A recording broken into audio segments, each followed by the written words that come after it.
All right, I have a spooky treat for you guys this week. Look how short this sentence is. So it's from the book Lifetime, which is a nonfiction that has a lot of awesome facts in it. Let's read the sentence. It says, fragile, don't touch. All right, so there's a little bit to take in there. I decided to use both, not just this section. And there's a specific reason why I picked a sentence so short. It's because I was so excited to finally see one of these sentences. So this right here has a period after it, but it's just one word. It can't possibly have a subject and a predicate, so it means it's actually not a complete sentence. This is what we call a fragment. So the first part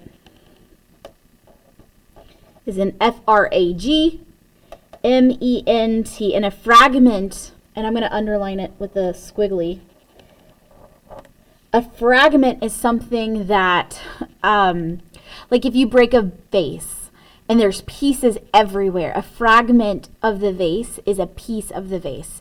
So a fragment in a sentence is something that's not a complete sentence. It's not everything. It's just a piece of it.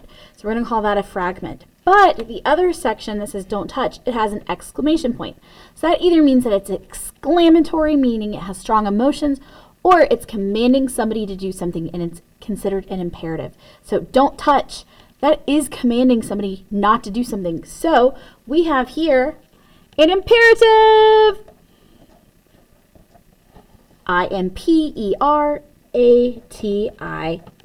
I'm sure you guys are so glad to have something other than a declarative sentence. And so we have fragment, and then the other part is an imperative. Sentence structure, well, we have a fragment, and we also have a simple sentence. So since we already know the fragment part of it, let's say simple. And that's because there's nothing too complicated about it. It doesn't depend on anything else. Everything that's here can stand alone. That, on the other hand, like I said, it's a fragment, so it's not the same thing. But it doesn't have a conjunction that combines two sentences that can stand alone together. That would make it a compound. So it's just simple. All right, so let's look at the parts of speech. Normally, I would be looking for a noun. Fragile, don't touch. There's nothing here that actually is a noun. And the reason for that is a lot of times in an imperative, the noun is implied. So it's not here, but the implied subject, implied means it's hinted at, it's not said, is, can you guess? Don't touch. It's supposed to be you. You don't touch. You don't touch.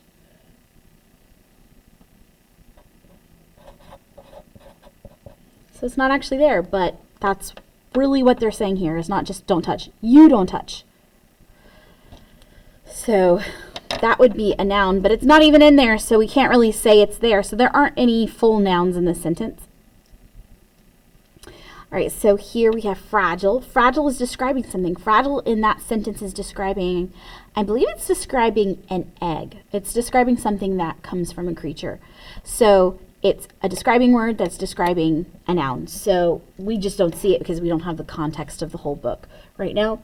So this is considered an adjective.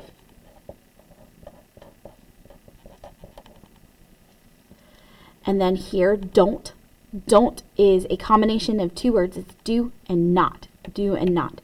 So this is considered a contraction. Contraction. Later in the year, we're going to learn that the root tract means to pull. So a contraction is pulling two words together. And usually that apostrophe is sitting right where the missing letter would be. Because if we had do not, we squish do not together. But what's missing is that O, N-O-T. So that's where the apostrophe goes. So if you're trying to, we're going to work more on contractions, but that's another tip on why that apostrophe is right there.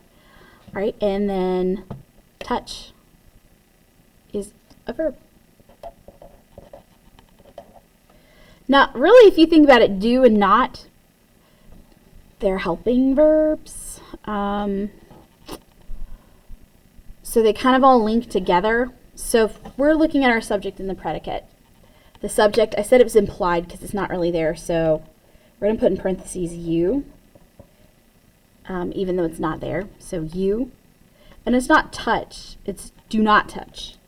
So really we're just going to put don't touch. Do not. Or I guess I could have left out the touch part. And maybe it could have been you do not. So I wonder then if maybe in this situation touch is an adverb describing the do. Interesting. All right, if somebody looks it up and comes and shows me on their Chromebook and shows me that it actually is an adverb because you're nerdy like me and you want to know, come show me, because now I'm kind of starting to doubt myself. Now I'm almost thinking this might be an adverb. That's why parts of speech are tricky. You really have to think about every single sentence and how they fit together. But that's the beauty of it too. It's tricky, but it's beautiful. It's like a puzzle. All right, guys, thanks.